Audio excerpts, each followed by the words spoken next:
Welcome to the Sober by Design podcast, where we explore the many pathways to recovery and a better life through conversations with a wide array of guests. Whether you're sober curious, in recovery, or simply looking to improve your mental health and well-being, this podcast will have something for you. Each week, we sit down with inspiring guests from all walks of life who share their personal stories of struggle and triumph, offering valuable insights and practical advice on how to design a life worth living. From addiction and mental health to spirituality and creativity, we cover a wide range of topics that are relevant to anyone seeking to live a more fulfilling and authentic life. So join us on this journey of discovery, growth, and transformation, and start designing a new life. All right, everybody, welcome to the Sober by Design podcast. Today we have a guest who's a little bit outside the norm, but perfectly aligned with what we like to talk about here.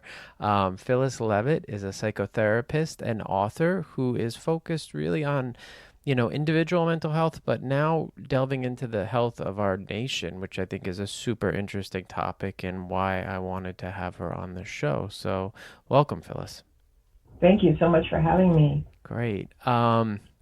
So if you could just give us a little background about your upbringing, who you are, how you sort of found your way into psychotherapy. I think it's a great starting point to get to know you and kind of what formed your, foundation in this world.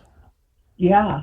I think like so many people, I found my way into my profession growing out of my own personal path.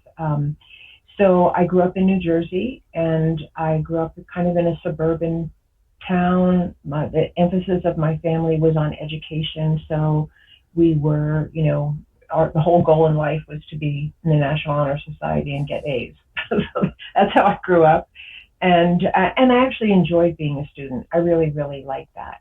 The shadow side was that there were some things that happened to me early in life that were very traumatic in terms of abuse. And I'm one of the many people who blocked it all out because it happened to me at such a young age. And I didn't really get those memories back until I was in my 40s. And again, I think my story is not uncommon. The memories came back to me when my life was falling apart. I was married and I had 3 kids, and it wasn't a good relationship, and just sort of everything unraveled. And I think the beauty of the unraveling is that it can be a doorway to great healing. And I feel very fortunate that it was that for me. And so I went to therapy for myself for the first time when my children were little. I was in my early 40s. No, maybe my late 30s. I don't know where I was. I think I was in my late 30s.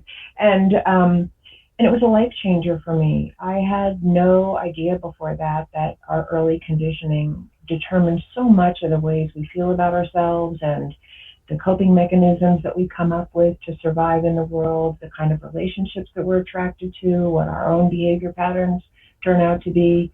It had been really a mystery to me before that. And no one, when I grew up, was talking about psychology until then, that I think it sort of came on the scene, at least with the people that I knew. So going to therapy was a game changer for me. And my youngest child then was, I think, 2. And I was ready to go back to school and start, slowly developing my own career. And I chose to become a psychotherapist myself. So that's the beginning. And then there's, a lot that goes on after that. Sure. So, you grew up in New Jersey. We just talked about that, and I'm a Jersey person. So, I kind of know the area that you grew up in. You'd mentioned there was an emphasis on education, and, was the house very much dedicated toward this idea of, success at all costs, and that kind of definitely formed, that early part. Where did you go after Jersey in sort of that in between Jersey and finding your way into therapy? Like, what happened in that sort of time? Yeah. And interestingly, in a way, that I had a brother and a sister. And I think the emphasis in my kind of family was, while we were all encouraged to go to college and get a degree, really success for a girl was to get married to a successful man. So it was kind of a confusing message. Get educated, but really your success doesn't lie so much in that as it lies in marrying a doctor or a lawyer or whatever. So I originally went to Simmons College in Boston, and I always was driven as a young person to do something kind of helping. I was always kind of like, that was my drive, and I did a number of things, but the summer of my sophomore year, I believe it was, I was a Vista volunteer in Spanish Harlem, which was a very dangerous place to be, actually. And it was full of heroin addiction and violence. But I was part of a Vista program, which was like the Peace Corps in the United States. And the program at that time would close off a street. And there were 6 of us, I think, on that street. And we would run a program for children for the summer. And it was a wonderful experience and unbelievably eye-opening for me, because I really was very sheltered in the sense of growing up just in a kind of safe suburban neighborhood. And when I did that, I did not want to go back to Simmons. I just couldn't go back to what felt like at that time, and Simmons may be very different now, but it felt like a high school. It felt like high school, a girls' high school to me, and I didn't want to do that. So I transferred to the New School College in New York City, and I got my degree there. And I joined a spiritual group, and I was on a spiritual path, really, and that's where I met my husband and had my kids. But at a certain point, I realized that a spiritual endeavor kept bringing me back to my wounded self. And that's how I made the transition to psychology. Like that wasn't going to heal whatever was going on with me that wasn't working. So that's kind of how I made that move. Okay. And then, yeah. So, it's crazy when you talk about Spanish Harlem and how different it is, right? So for people who are listening that don't understand the geography of Spanish Harlem to the area in New Jersey that Phyllis grew up in, you're talking maybe an hour, but it is a world of difference, right? It is absolutely 2 different worlds. I was talking to somebody recently about this. I used to go into Manhattan as a kid to visit my grandfather, who actually taught at the New School. But I would go visit him, and I just remember going into like the Port Authority even and coming out, right. and it's such a different. It was at that point it was a different world. I think now it's a little bit more, gentrified, but you had preachers on the corners, and it was just very sort of. It felt very chaotic and dangerous, and there obviously are still portions that are that way in New York, and I think the uptick has been there. But back, years ago, it was a dangerous place to be, but yet so close to that suburban New Jersey life that we all understood, Right. And it could, when you saw it, you kind of questioned everything. Everything. I mean, I lived on a street that there were buildings that had been demolished, but the ruins weren't taken away. There were rats everywhere. There were cockroaches everywhere. There were junkies vomiting on the street. And there were these precious children, that I couldn't get enough of, in terms of wanting to be of some kind of help, and realizing that help for these children was way beyond anything that we could do. And yet we did what we could, And I think it's, just, to further that, we still have those problems today all around, right? And it's not just New York, it's, we can go kind of across the country, and it's just, Detroit, Appalachia, in the South, out West, there's these pockets of just despair. And I think that gets to a little bit what you're talking about now, but let's just kind of continue to focus on that time. So you had your children, you were married, and then you started to, at some point I believe it was in the 90s-ish, you got your degree. What was that first step into that world like for you of, the psychotherapy? Were you treating, individuals at that point? What was your focus at that point? Yeah, and I had moved up to Warwick at that point. After I graduated from the New School, I moved up to Warwick, which was Warwick, New York, which is a very lovely kind of used to be dairy farm country. I think most of the dairy farms are gone. But it wasn't developed at that point. But Warwick is now a very, very lovely place. But it was a little bit more rundown, but it was still lovely. And yeah, I had my children, and when I went back to school, so I was living there when I went back to school to get a degree in psychology, and it became so clear to me that my own family dynamics were not functional. Mm-hmm. And I did my best to try to heal the relationship with my husband, and really just was not able to do that, and just needed to leave. So it was really a very intense transition of moving into my own career at the time that my whole life was being rearranged and I became a single mother.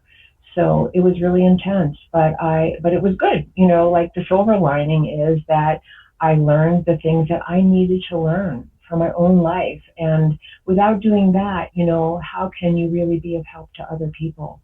It's an ongoing process of your own growth and development.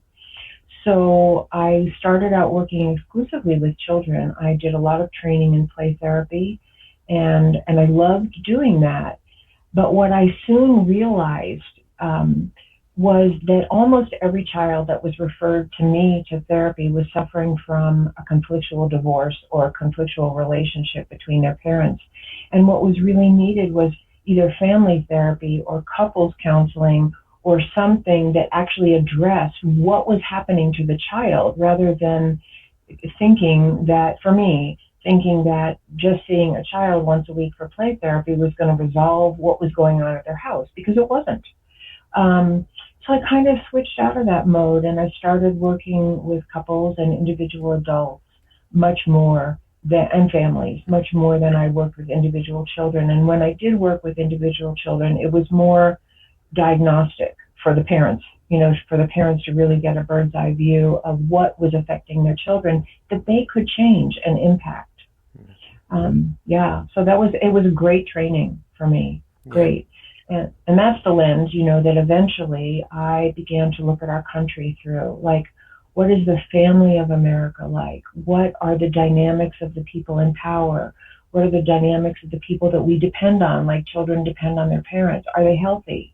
Are they, are they devoted to the well-being of the entire family? Or is there some kind of dysfunction or abuse playing out that's hurting people on a large scale, like dysfunctional families hurt people in their family on a smaller scale?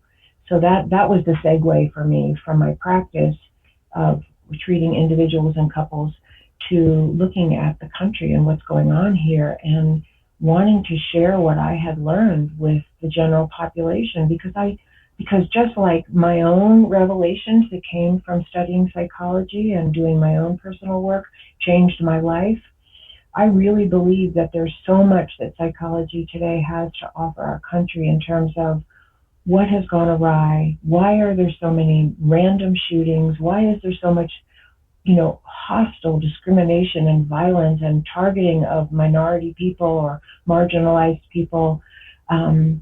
Why is the divide between men and women in some areas so great? And what have we learned that actually helps interrupt that cycle, that we could apply nationally, that we know helps interrupt the cycle of dysfunction and abuse on an individual level? Yeah. That's where I went with it. Yeah, I definitely want to dive into that. I want to step back a minute to your the children to couples thing, because I think it's interesting. I grew up in it was a good upbringing, but I will say there was a lot of dysfunctional pieces of my childhood, and and it definitely shaped who I was as an adult. I'd say that the biggest change in my life happened when I went into couples therapy with my wife. Oh, interesting. That was the biggest shift, I think, for both of us too. And it was probably the hardest thing that I've done. ever, Mm-hmm. Mm-hmm. short of parenting, right? Right, right, But right.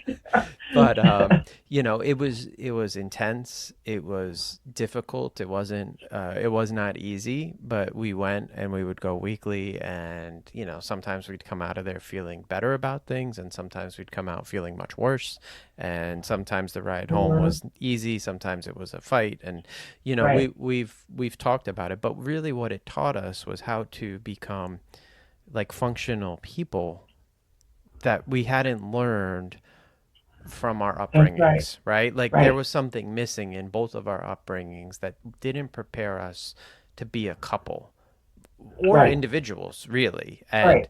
and I think when you're not ready to be an individual, you're definitely not ready to be part of a couple. And then you get into that dynamic, and you can't resolve issues correctly, and you fight, and there's no real conflict resolution. And so we learned all these things that really shaped who we are. And through there, Exactly. we both grew individually and then as a couple, and have both continued on in therapy since, individual therapy, and we've tried different types. And, I think it's something that I always suggest to anybody, Yeah, you know, uh, just to find the right person to talk to that's right. to find the right modality of therapy, right? There's all different types. Right. I've done hypnosis, I've done EFT, I've done, all Mm. the different types of things you can do, and EMDR, and, so like, I just think that, Yeah. there's so many tools out there. And again, to fix yourself, right? Right. Right. And then you can come into a situation a little bit better. And when we start to talk about the country, there's a lot of broken people out there. That's right. So, how do we, part of me always thinks like, how do I help people, and how do I get them to a spot where they can start to see, okay, maybe I have some shortcomings, maybe I have some stuff that I'm bringing into this Mm-hmm. situation, Mm-hmm. into my town, into the school, into my workplace. That's not making it the Right. best place. It just becomes really hard when we start to think about the whole country. And so you have a huge platform that you're trying to accomplish. And listen, I think it's great, because I'm right on board with you. I think we are broken. And I just wonder, Yeah. have you thought about any specific things that can change? Because I have my thoughts for sure. Yeah. What are Yeah. some of your Mm. thoughts? Yeah. And before I go into that, for sure I do. And I talk about that in my book. Like, my book is sort of like part diagnosis. This is what is happening. This is what we can expect if this doesn't change, Mm-hmm. because abuse and dysfunction just multiplies. It perpetuates itself. And I really try to spell out how that happens in an individual family that also happens on a larger scale. And the second half of the book is really about what are some of the things that I've learned that help people break that cycle. And so before I go into that, I would just love it. I love what you said, because it's such a good example of what I'm talking about. That because we are also conditioned as a nation to believe certain things about what's acceptable and what's not, and who's good and who's bad, just like we learn those things in our own families. And so a lot of it does start with the individual. If I'm acting out my wounds all over the place, I'm going to perpetuate them. Mm-hmm. And and so, but I was curious if you wanted to share just a little bit about what you did learn that helped. With that you feel comfortable sharing, because I think you're so right on line with what I'm talking about that it's great. Yeah, I think it was an interesting experience going through couples therapy, right? So we started, there were obvious issues in our relationship. And, now we've had people say, oh, you guys are so, such a good couple. And, but it's work. It Right. wasn't just pure like, hey, we fell into this thing and it's all been bliss. It's Totally. constant work. And I think it was for us understanding a little bit of, what were the past traumas and behaviors that we were bringing to the relationship, and Yeah. then putting that in, on the other person when it really had Exactly. nothing to do with that person, right? So I'm bringing in issues around maybe trust, or coming from a divorced household, that was maybe a little less structured. I Mm-hmm. was Mm-hmm. sort of bringing in some of that baggage into the relationship. And I also wanted to be very controlling of my own environment because that's what I did as a kid, right? I controlled what I could control. Right. And Right. so, that doesn't always bode well with somebody else, right? Like me Right. organizing the Right. bookshelf and vacuuming and doing all these, like, Right. you know, Totally. and my wife is not the same person as me, right? She lives a very much different type of life. She's a little bit more free spirited, and and her upbringing was completely different than mine. She had two parents that stayed married. They were together from a young age, but they also had their challenges, Right. and how they parented, you know, made her have her own issues, and I don't want to really Mm. I'm not going to express her issues, but let's just say that, Right. the two sets of issues did not complement each other. So Right. what we really had to do was understand how to, when we were having a problem, how do we talk through it Exactly. and express that to somebody else. I was just talking to somebody about this. It's like, if I can express my expectation or my dissatisfaction before the issue arises, it's 1,000 times easier. But if I hold it in and Mm-hmm. wait for, say, somebody not to do something that I don't want them to do, Okay. I'm going to yell, I'm going to be Right. angry, right? But if I Right. just said, please don't do that, and have that little bit of a hard conversation prior to it happening, it's a lot Mm-hmm. easier. And I think, for a lot of people, it's hard to just express themselves. And for us, that was a Mm-hmm. huge part of our overcoming it. And, I think we're better parents for it. I think we're better people.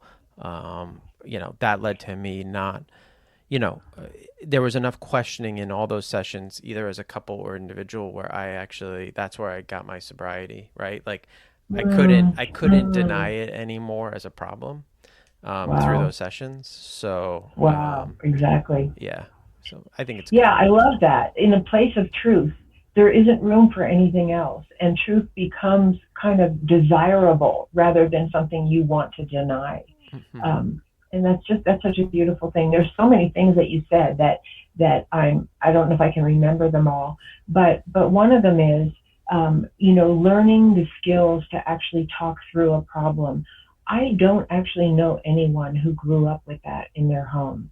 I think that subtly or overtly, most of us grew up in homes where there was a certain power differential that was just accepted.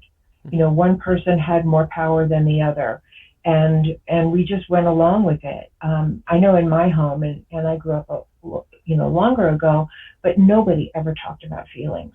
There were just expectations, and you did what was expected of you. And I remember waking up in the middle of the night and hearing my parents argue, and I think my mother always won. Hmm. And and so you just learn that relationship is a power struggle that gets worked out, whether it's very subtly or very overtly. And psychotherapy and good psychology is very different, and it's so much of what is needed for us personally, but also as a country, that it's not about a power struggle. It's not about someone conquering the other one or making them wrong and bad. It's really about deeply listening to your differences and acknowledging that there will always be conflict because we're different people. It's not that we're trying to eliminate conflict. We're trying to handle it constructively, so that we end up having agreement, or we end up having compassion for the other person's point of view, or we end up, just dissolving the disagreement because we've come back to such a place of love and connection, and we don't care anymore who put the vacuum cleaner where, um, so that's one of the big things that I think we need desperately in this country is, and this is, again, what I don't think is spoken, is that the container around healing is we desire to come back together in love.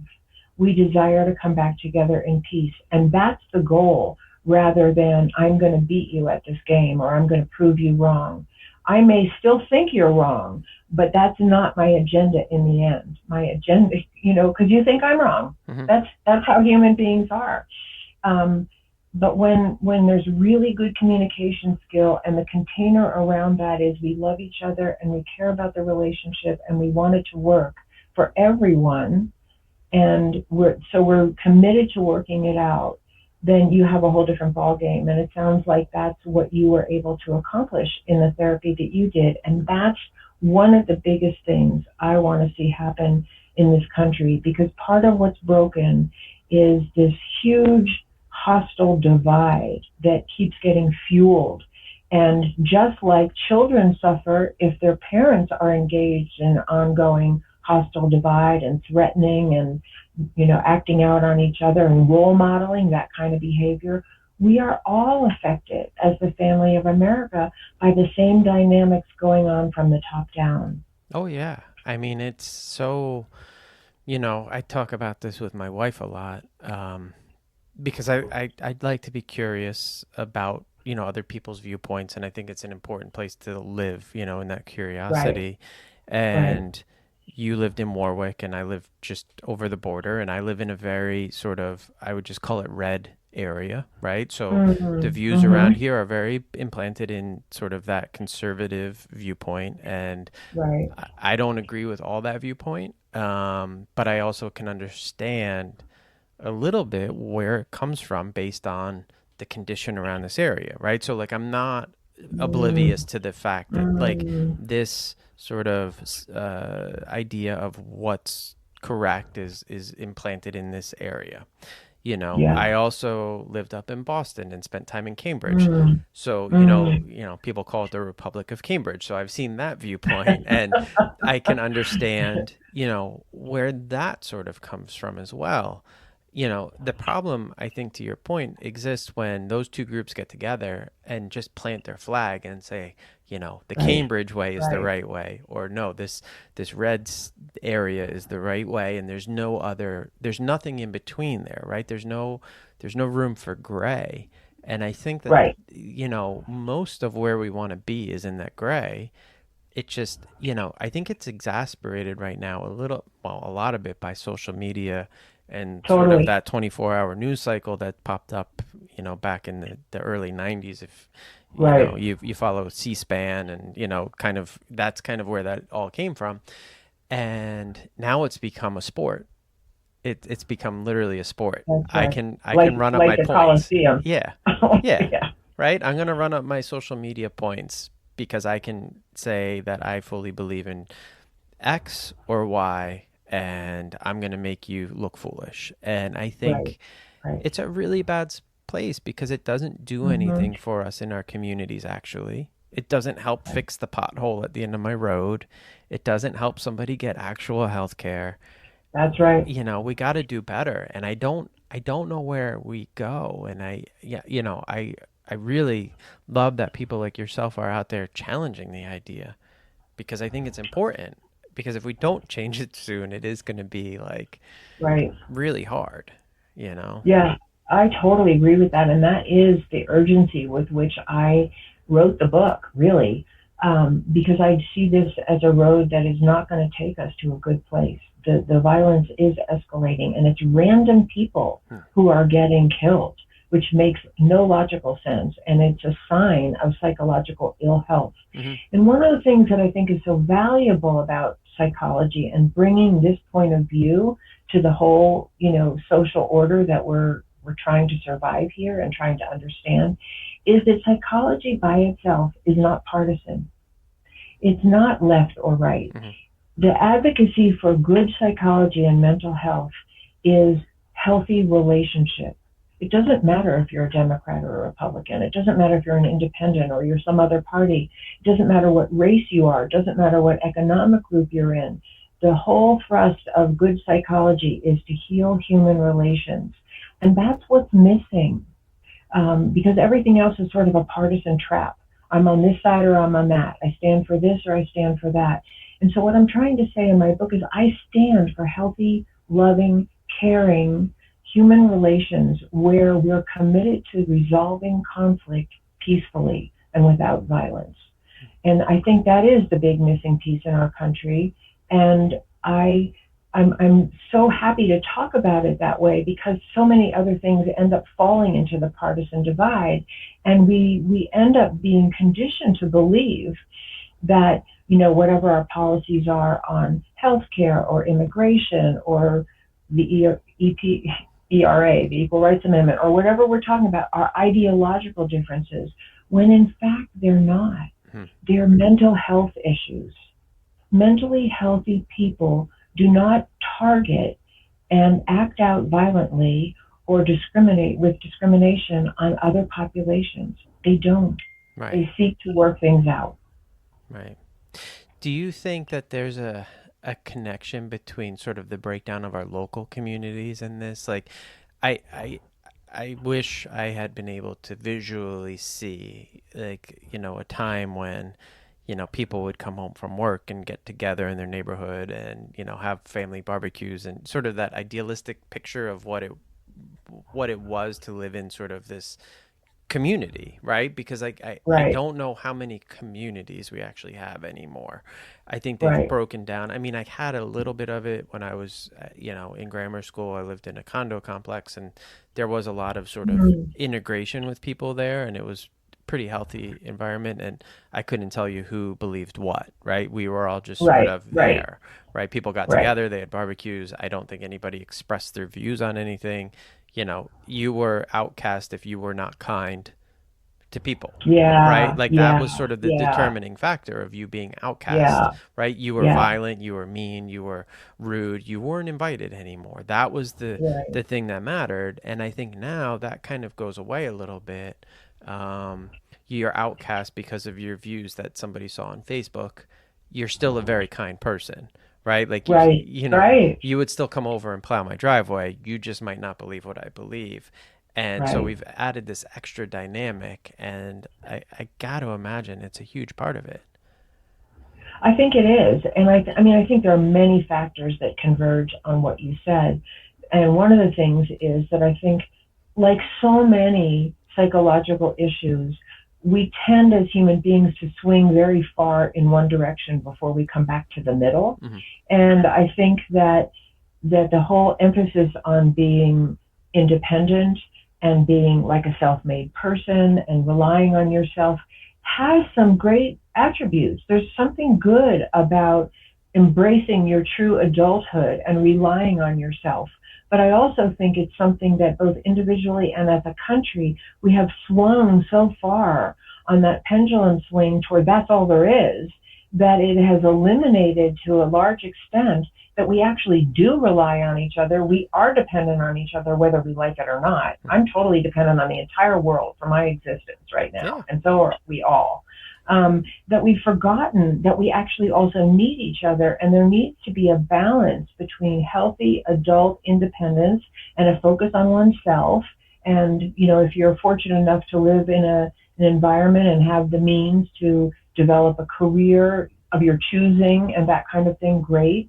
But that we also really need each other, and we need to find a balance as a country as well as individuals between how self-sufficient we are and embrace our interdependence with other people and other nations, so that we're cooperative members, not really only of a national community, but of a world community. And again, these are mental health issues. This is what a healthy family promotes. Healthy parents want their children to individuate and be their true selves and develop their talents and their strengths, or go after the kind of life that will make them the most happy and fulfilled, while they're still cooperative and functional with the family and the larger communities that they're a part of. And these are all mental health issues, and I want to see them part of like a national agenda, a national referendum for psychological health and well-being, because actually I think that is what will make us sustainable as a human race in the long run. I think so too. Unfortunately now, when you're talking about children, we take our children's mental health as seriously as we take their physical health. That isn't always Right. the case, and not everybody has the means to sort of focus on that. And I've seen Right. programs get cut at school, and obviously there's a ton of issues around, that I've seen, like teen mental health has declined, right? We have Right. rises in girls' mental health issues. Girls' suicide rates have gone up. Boys' Yeah. suicide rates have gone up. I mean, mental health just in general for teens, I think, is very, very low. How I don't know what the answer is there, right? It's like parents are struggling to make ends meet financially or just to keep themselves afloat, and then the kids sort of suffer. How do we, as a nation, I mean, I have my thoughts about like, hey, if we could just like enact like a healthcare policy, like, Absolutely. right? Like mental health should be part of that. And boy, but then we don't have the practitioners, right? I know getting Right. an appointment right now by us is a bear. So like, there's Hmm. so many hurdles. Do you think that a good methodology would be like community focus, right? If we could just fix up one Right. community at a time, we're going to be somewhere. But it takes like the whole village to do it, and Right. I just don't. Right. It's again, like, I just worry, is it, will this be lost because the children are so mentally unhealthy right now? Like, are we going to lose a Yeah. generation? Well, I think we're at a critical place. I absolutely think we're at a critical place. And I think big changes are actually really what are needed on both the micro level of the individual and the family and the macro level of the national government and large institutions. Because right now, and this seems like the thing that's like so obvious, but I don't hear lots of people talking about it. And maybe there are lots of people talking about it, but we put billions of dollars, billions of our taxpayer dollars into defense, Yeah. into better ways to kill people. And that's really what it is, better ways to kill people.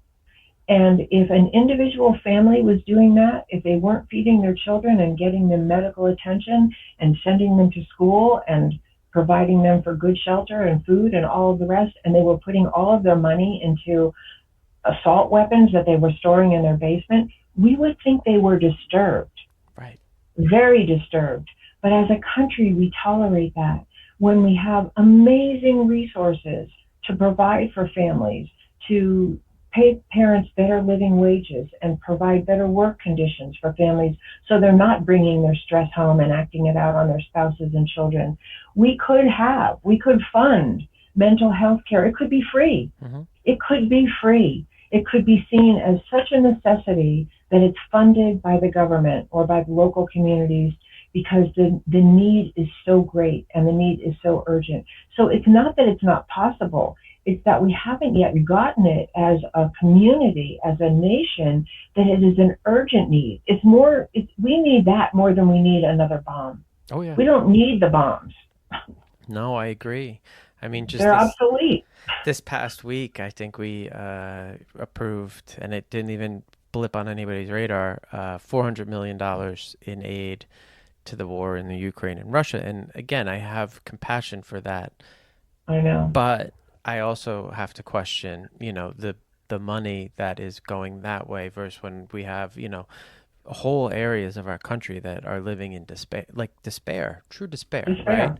Absolutely. You look at areas like Detroit or, Flint, Michigan and Right. Appalachia, where the infrastructure is so bad that Yeah. people don't even, when we talk about mental health, people just think it's like, I'm sad. It's like, no, it's like, I don't have access to water. I don't have Right. access to a job. I don't even know what my purpose is here on this planet That's because right. I can't even figure out where I'm getting my next meal, right? So like, if some of that sort of base is taken away as a worry, now you can start to look at the bigger structural issues. Like, so it That's is right. it is like it is a funding thing, and it's where we're putting our dollars. So it becomes Right. bigger, and I think sometimes people just get scared of how big it is. you Right. know? Right. But we all have a voice, and that's really what I'm trying to do with my one voice. I have one voice. I wrote one book. Maybe I'll write another one, but you know what I mean? There's millions of us. And what if collectively we start to get informed and we start to feel like there's power in our one voice if we put all our one voices together? We still have the right to vote, and I hope it lasts. hmm And I think it's in danger, you know. And while we do, can we put our voices together and vote for people who are actually advocates for helping the general population meet those basic needs, get the help that we need for our mental health, for rescue from intolerable poverty, discrimination, and housing and other situations that make life so miserable for people that they either don't want to go on, or they're so angry and in such despair that they'll go out and randomly shoot into a crowd of people. Because it's not people that are taken care of and mentally healthy that are doing this. These are people who are suffering. And as awful as what they're doing is, and it's awful, we have to understand that nobody is born that way. We're not born random shooters. No. Something happens to us. Yeah.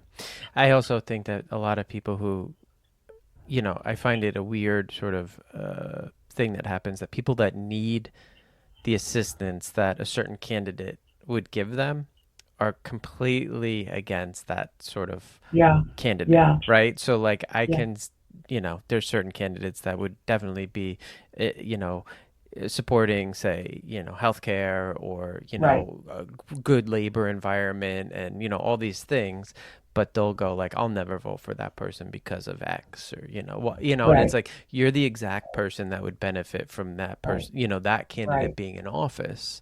And it's just a weird, and I don't know what mentally that's about, because there is, I can just think of some people in my life that would benefit from, universal healthcare, right? Like that should be like, they would 100% benefit from that.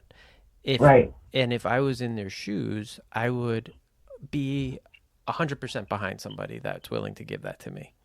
But yeah, they will adamantly go against that type of politics for whatever reason. And I just don't know. It's like a mental block, it's like, and I don't understand that will always escape me. Well, I do talk about that a little bit in my book. And I think in the world of psychology, we do have some understanding about why people end up that way. And there may be more factors than I'm going to, share with you right now, but there are some big ones that are kind of known.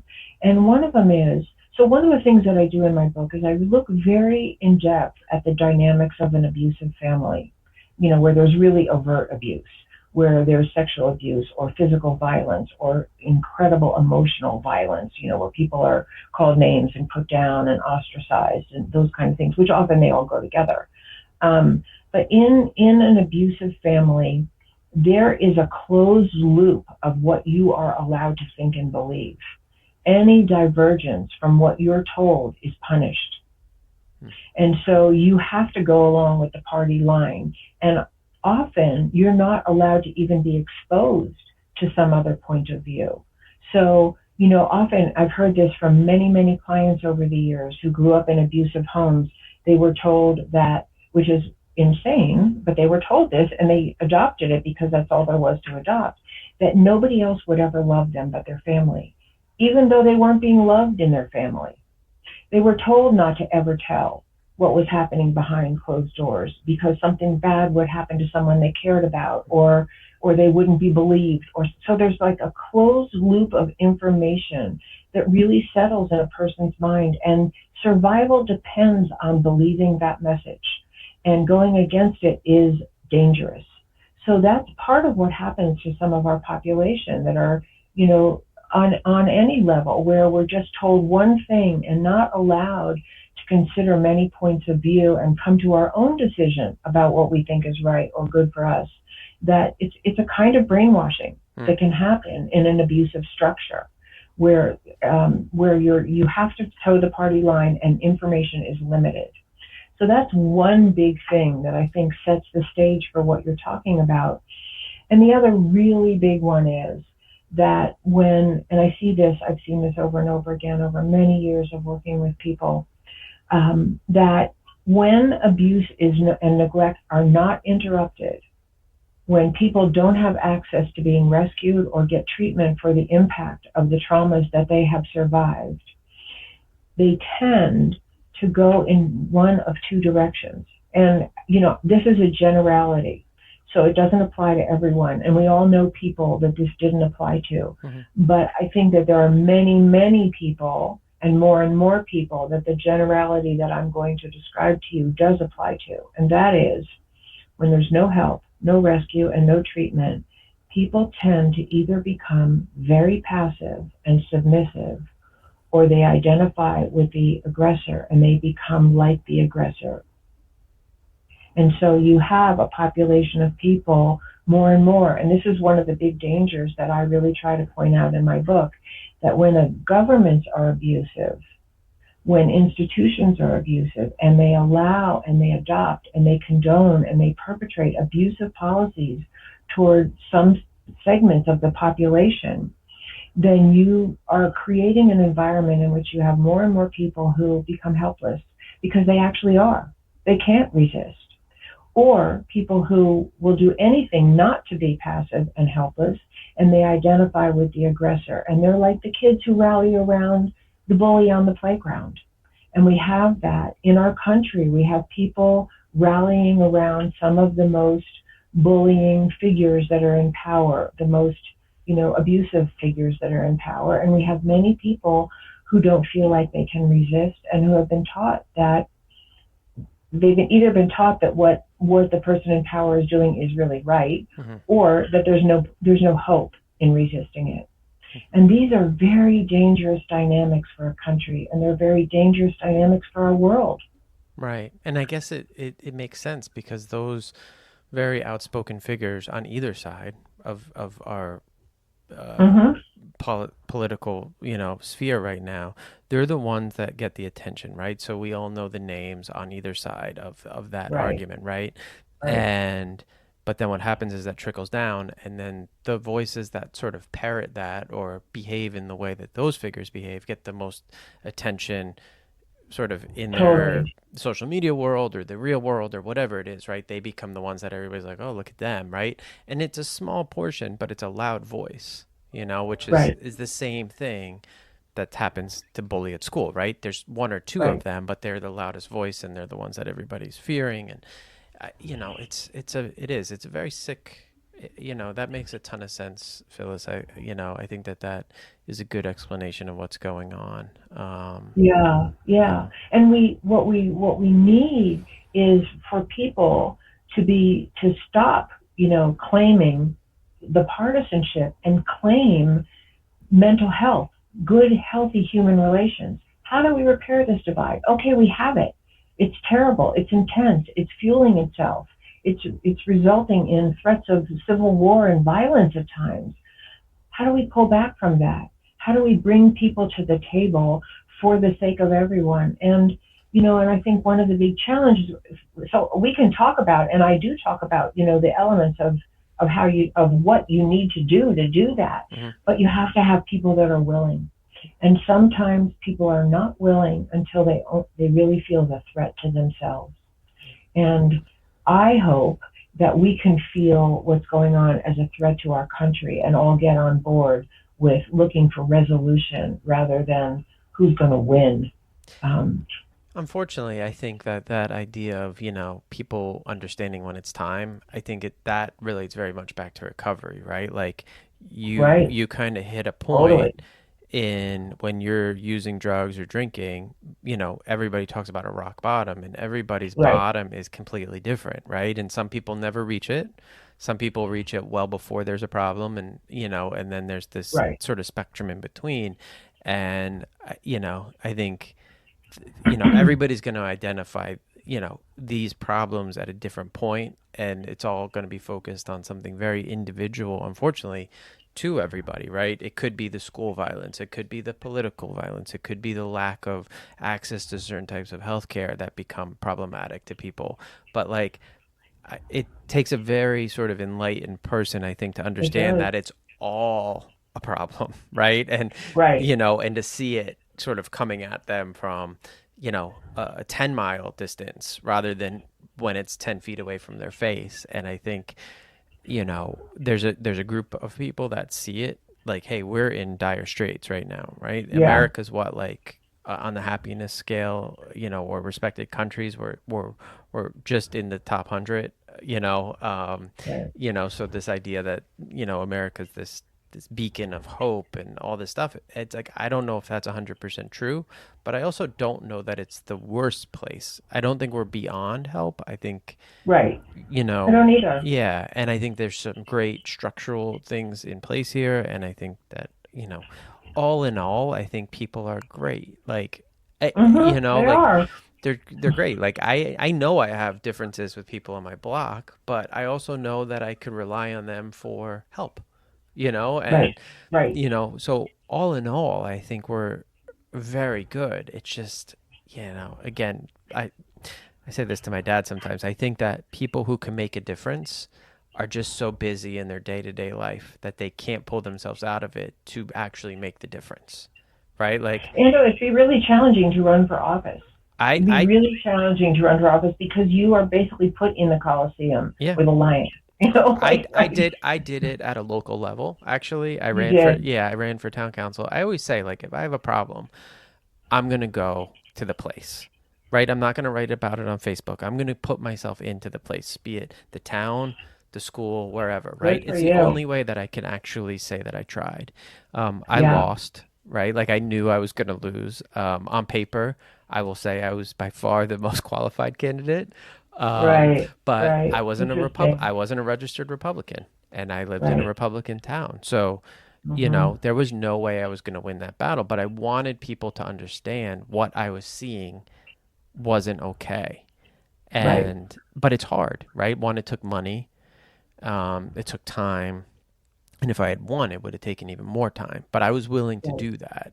But beautiful. I don't know how many people are. Yeah. Well, and I think it's harder and harder because the social media just, digs to go after you for anything they can find. But, I think it's great that you did that. Your voice was out there. I'm doing it in my way. Everybody I know is doing it in their own way, whether it's on a very, very small, I'm just going to be a better parent. I'm going to be a better friend. I'm going to create more community with the people that are around me. It doesn't have to be big. We can all be a grain of sand that makes that beach, and that, and I think it's an illusion to think we're more than that, but we can do it, and you're doing it now. You may not be running for office, but you're doing it on your podcast. You're bringing health and healing and community and communication and dissemination of knowledge to all your listeners, and that's an incredible contribution. I think it's, unfortunately, sometimes we get people running for office who are a little bit, their intentions aren't good, and, but whatever, it's maybe I will say this, in their head, they are good. And that is the strange part, right? Like, like, they are so much behind their beliefs that it is good in their head. And being able to understand that point of view, I think, is important too. Like, to understand that person believes that's right. Yeah. Right? Like, how... Totally. But being able to ask that person the question of, like, why do you think that? Like, what happened? Like, like, how did you get here? Right? That's right. That's right. That's the question. Yeah. And that a lot of people are not willing to answer. But I think that why the world of psychology has so much to offer, even with just what you're saying, is that, I think people who were killing people in the Crusades thought that they were doing the right thing. So I think the most important thing is to look at that as, what is the state of mind that would have a person believe that, rather than challenge them just on the grounds of what their beliefs are. What is the state of mind? How are we as a country contributing to the state of mind that would have someone believe that persecuting a marginalized population is the right thing to do? Right. And so, one of the things that I think we really need to look at, and there's so many, there's many, many, many, but what you made me think of when you were talking is that, our collective addictive nature. And one of the things that we're suffering from is an addiction to power. It's not just substances, it's not just money, although money and power really go together, but it's an addiction to that we're suffering from, that people often who end up in office can't get enough power because there's a high off of having that level of influence and control, And just like with an addiction to a substance, at a certain point, the impact that a person is having on the people around them and even on themselves goes out the window because they're just looking for the next high, whatever that is, or the next fix, and they can't stop. And I think the same thing happens with power, and I think the same thing happens with money, and I think the same thing is happening with sex in our country. Yeah. There's just these huge addictive impulses that we need to confront, not like they're bad and criminal, but how do we heal from that? Just like we try to heal from addiction when people are ready, yeah. when they hit bottom. So these are large issues that are playing out. Sorry, I'm having an allergy in my eye. Oh, no. That are playing out, on the national level and on the local level, and they need intervention everywhere. Yeah. It's, I always, we say in our world of recovery that, when we're talking about any sort of addiction, right? It's you're trying to regulate something inside of you with something on the outside, right? So that can be food, alcohol, drugs, sex, money, power. Like you are feeling something inside that you need to fix with something else, right? Like, so it makes sense that it is just sort of a problem with everybody inside, and they need to figure out how to deal with it. I'm an advocate. Anybody I work with, I always say therapy is a great first step, right? Like if you are uncomfortable going to AA or any of these meetings, therapy is a great first step because it gets you in touch with who you are and sort of why you're doing these things. Exactly. Yeah. Exactly. Yeah. Exactly. Yeah. Yeah. And I think that same point of view really applies to so much of what's going on in our criminal justice system. One of the things that I was reading about when I was writing my book is that, and I don't remember the exact numbers, but the percentage of people incarcerated now who have untreated child abuse is way over 50%. So what do we do? Right. We have to heal the elements in our society that are contributing to the disintegration of our families. Child abuse is rampant in our country. Child neglect is rampant in our country. So of course people are going to be symptomatic, and some segment of that population is going to turn to crime. Yeah. Is it their fault? Or do we have a collective responsibility to heal our family, to heal this country, so that we're creating an environment that doesn't contribute to that? Again, not going to be perfect, and there's people we don't know how to treat, but there are many people in prison today who don't belong there, who really never got a fair shake, and they deserve help. Right. Yeah. I mean, listen, I can see it in my community, right? There's people that I see that are needing help, children, and you're like, you kind of know what's going on. It's hard to step in, and you can't help everybody, it needs to be a bigger effort. We can only do so much as one family to help other families. And we try, again, we coach, we volunteer, we do all these things. It's just, everybody needs to do their part. And when I look around my community, what I see, it's the same names, the same families, it's always this, it's a small group that can do it. And some of it has to do with, I think, ability to access their time, funding, there are certain, issues around helping. And then there are people who have time and money and just decide to stay home, but, it's not everybody's willing to put themselves out there, like you are. And, I think it's great what you're doing. I think it's great that you've, identified this problem and are trying to do something about it. It's important. Yeah. So. Yeah, and I'm not alone. And let's join hands with the people that sort of see the iceberg in the distance, so that we can steer the ship away from it, because it's not that far away. No. I don't think the iceberg is actually that far away. And it scares me. I have children, I have grandchildren, and one of the many, many impulses behind me writing this book is I want these children, my grandchildren, and all children everywhere to inherit an earth that's habitable, an earth that welcomes them, an earth that wants them to thrive. And really, I'm saying the human population. And right now, one of the things that we haven't mentioned is climate change. How bad does it have to get before we come together to try to solve it? Yeah, I don't know. I mean, that's a whole nother episode. Yeah. But I know it's hot Yeah. here in Jersey, and we've had some crazy weather this summer, and it's hot out west, and Florida's water temperatures are through the roof, and I mean, it's all over the place. So something's changing. And again, there's certain candidates that focus on it in the right way. There's certain candidates that focus it on the wrong way.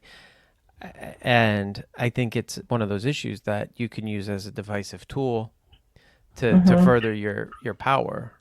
And, that's when you start to question the person, right? What are their actual intentions? And why are they wielding this tool?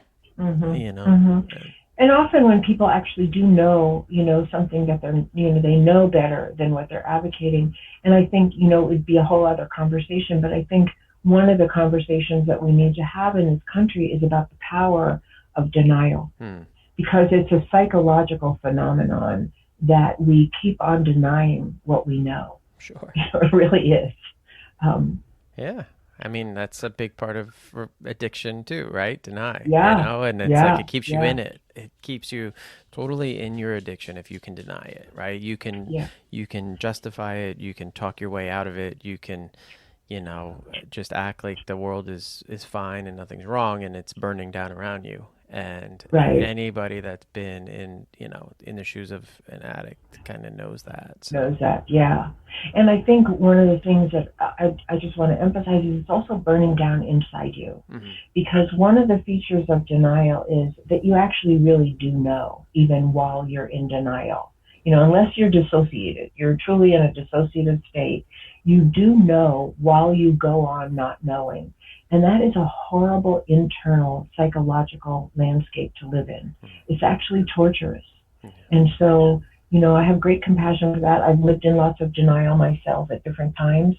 And one of the things that therapy does, and we can do this for each other, you don't have to be a psychotherapist, but one of the beautiful things that psychotherapy does is make it safe to come out of denial and own the truths that are so painful to face. Whether it's about ourselves or about how we've treated others or things that have happened to us or whatever it is, that we have to make it safe for each other to come out of denial. And that's a whole other ballgame that can be a national thing. Like, what if we started to talk about the things that we've done as a country that weren't good? Right. And took responsibility for that and role modeled that for our children. Right. Rather than spinning some story that's totally not true and everybody knows is not true. It's like taking a moral inventory. Yeah. Exactly. It's hard. It's hard to do. I think it's one of the hardest things to do, actually. Yeah. We all just want to be right. Yeah. It's very difficult. Well, we're coming up on an hour and I want to respect your time. This has been great. I do try to end all the episodes on like a kind of a fun note, just asking people about what they've taken in media-wise recently, either books, music, TV, movie, anything that you sort of recommend. I know we talked about a lot of heavy stuff, so is there anything? Okay. I'll tell you the most recent thing we watched, my husband and I. We watched the whole series of Ted Lasso, and we loved it. And I'll tell you, when I'm watching a movie or television, for the most part, I only really want to watch feel good, funny and feel good. I don't want. I know because I'm already inundated with what doesn't feel good. So in my downtime, I just want my heart to feel good. And we just loved Ted Lasso, and we laughed out loud, and we loved the characters. It is a repeat recommendation on the show. We've had Ted Lasso multiple times, so I keep telling everybody, if you haven't watched it, you have to watch it. It is. That's what I do. It is a great show. We loved it in the house. We're going to rewatch it, I think. I coached soccer for many years. Last night I was up watching I'm just going to give my recommendation now. For anybody who's not watching, the U.S., not the U.S., well, the U.S. is in it, but the Women's World Cup is going on. Oh, So, it's happening in Australia, so it's off of our time. But, I mean, there's some great soccer being played by the women out there, and the games are exciting. Last night's game between the U.S. and Netherlands was a 1-1 tie. As exciting of a sporting event as you could watch, right? The stakes are huge, and the talent level great. is really good.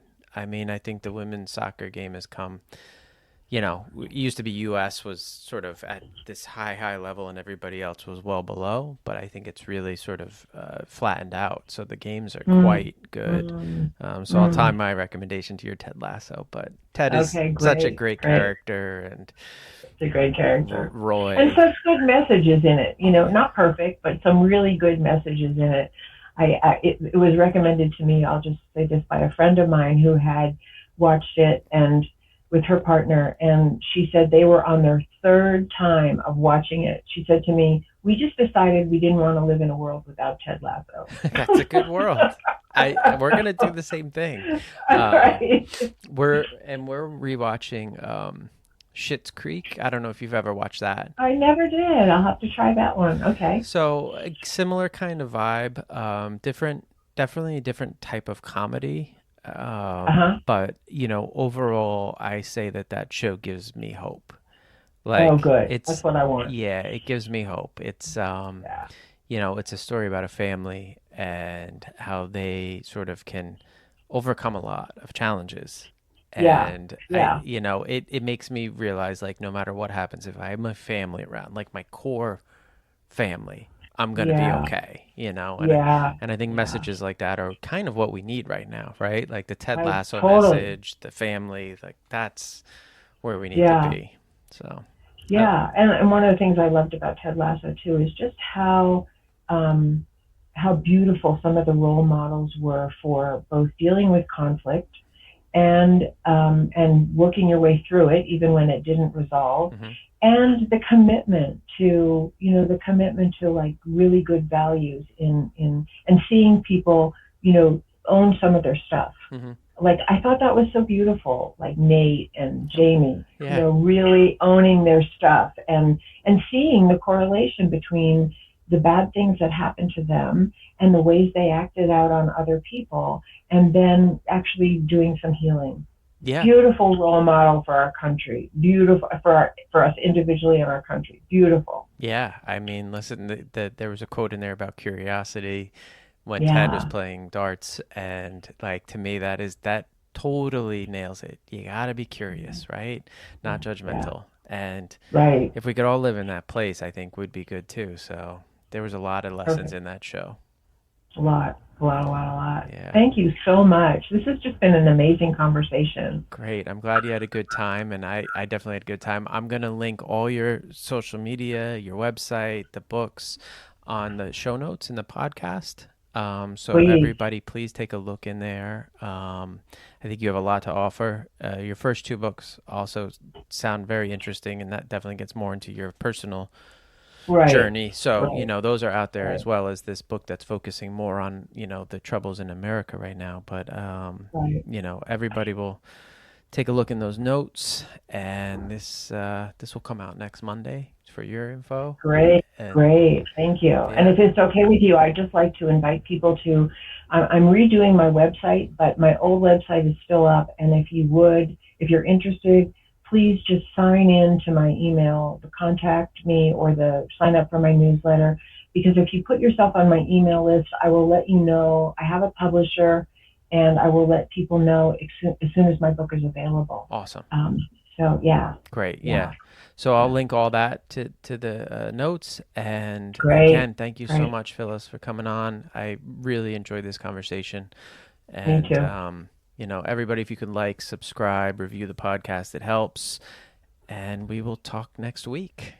All right. Thank you so All much. right. Yeah.